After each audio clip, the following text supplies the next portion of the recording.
Question में क्या बोल रहा है, the voltage across an impedance Z is 100 angle 15 degree volt and the current through Z is 20 angle -45 degree ampere.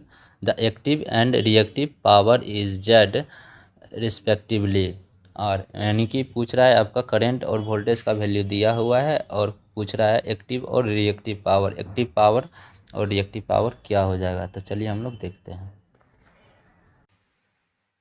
तो चलिए गाइज, क्वेश्चन सॉल्व करने से पहले हम लोग देखते हैं पोलर फॉर्म और रेक्टेंगुलर फॉर्म क्या होता है। पोलर फॉर्म होता है आपका Z is equal to X plus J Y, और पोलर फॉर्म का होता है Z is equal to R angle phi होता है। और अब हम लोग कन्वर्जन की बात करेंगे तो रेक्टेंगुलर फॉर्म से अगर पोलर फॉर्म में चेंज करेंगे तो पोलर फॉर्म का ये आता है आर एंगल फाई।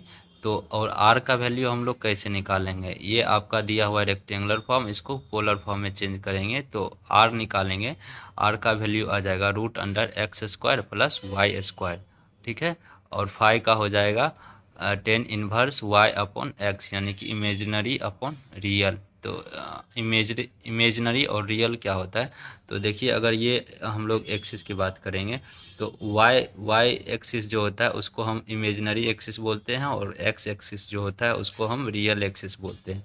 इसमें आपका ये हो गया आपका आर, ये एंगल हो गया फाई, ये आपका यहाँ से लेके यहाँ तक डिस्टेंस हो गया एक्स, यहाँ से लेके यहाँ वाई हो गया, तो ये भी वाई हो जाएगा। तो ये आपका आ जाएगा ये हो जाएगा ये आ जाएगा आपका ये समकोण त्रिभुज आ जाएगा, ठीक है। समकोण त्रिभुज में हम लोग जानते हैं h² बराबर होता है p² प्लस b², यानी कि कर्ण बराबर होता है, कर्ण का स्क्वायर बराबर होता है लंब का स्क्वायर प्लस आधार का स्क्वायर। तो इसी से हम लोग फाइंड आउट करते हैं। तो फाई का वैल्यू हो जाएगा आपका y/x हो जाएगा, ठीक है, यानी कि इमेजिनरी अपॉन रियल हो जाएगा, ठीक है। और r का वैल्यू हो जाएगा, ये आपका कर्ण हो गया, तो r का वैल्यू हो जाएगा ये लंब का स्क्वायर प्लस आधार का स्क्वायर, यानी कि y² प्लस x²। तो इसी से हम लोग यहाँ पे हम लोग लिखते हैं r का वैल्यू x² प्लस y² लिखते हैं, ठीक है। और फाई का वैल्यू 10 इनवर्स y/x होता है। तो रेक्टेंगुलर फॉर्म से हम लोग पोलर फॉर्म में इस तरीके से चेंज करते हैं। और अगर पोलर फॉर्म दिया हुआ रहेगा रेक्टेंगुलर, ये हमारा पोलर फॉर्म दिया हुआ है, इसको रेक्टेंगुलर फॉर्म में चेंज करेंगे तो कैसे करेंगे, तो x का वैल्यू निकालेंगे पहले, फिर y का वैल्यू निकालेंगे।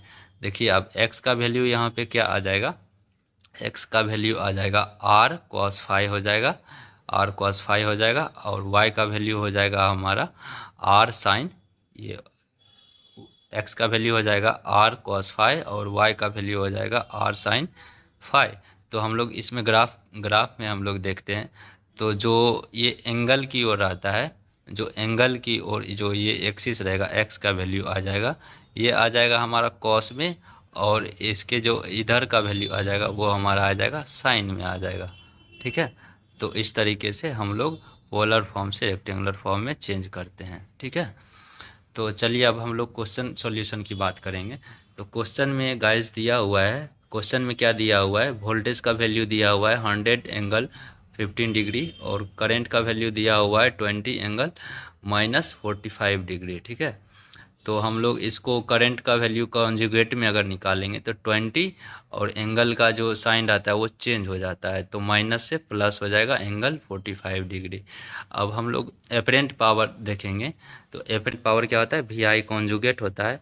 तो भी हमारा दिया हुआ है, I कॉन्जुगेट भी हम लोग निकाल लिए। तो S का वैल्यू क्या आ जाएगा, V का वैल्यू हो जाएगा 100 एंगल 15 डिग्री, और I कॉन्जुगेट का वैल्यू हो जाएगा 20 एंगल 45 डिग्री। तो यहाँ पे S का वैल्यू आ जाएगा 100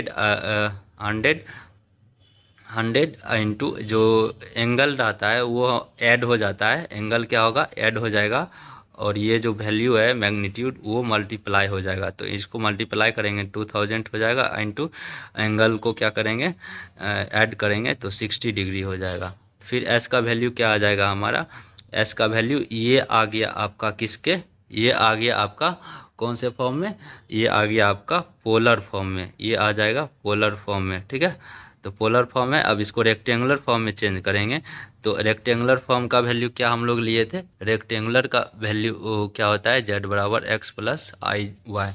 तो यहाँ पे s का वैल्यू क्या आ जाएगा हमारा, x यानी कि x cos फाई, और इस इधर हो जाएगा y यानी j plus J Y sine phi आ जाएगा। तो यानी कि x का वैल्यू यानी x का ये x हो गया और फाई का 60 डिग्री हो गया। तो 2000 cos 60 degree plus j 2000 sine 60 degree हो जाएगा। तो s का वैल्यू कॉस 60 डिग्री का वैल्यू होता है 1/2 और साइन 60 का वैल्यू होता है √3/2। तो ये आपका ये हो गया रेक्टेंगुलर फॉर्म में। अब इसको हम लोग क्या करेंगे, सॉल्व करेंगे। तो ये 2 से कट जाएगा यानी 1000 हो जाएगा, 1000 प्लस j इसका भी हो जाएगा, कट जाएगा तो 1000 और √3 का वैल्यू होता है 1.732। फिर अब देखिए 1000 से इसमें मल्टीप्लाई करेंगे तो 1732 हो जाएगा, यानी कि s का वैल्यू आ जाएगा 1000 प्लस j 1732 आ जाएगा।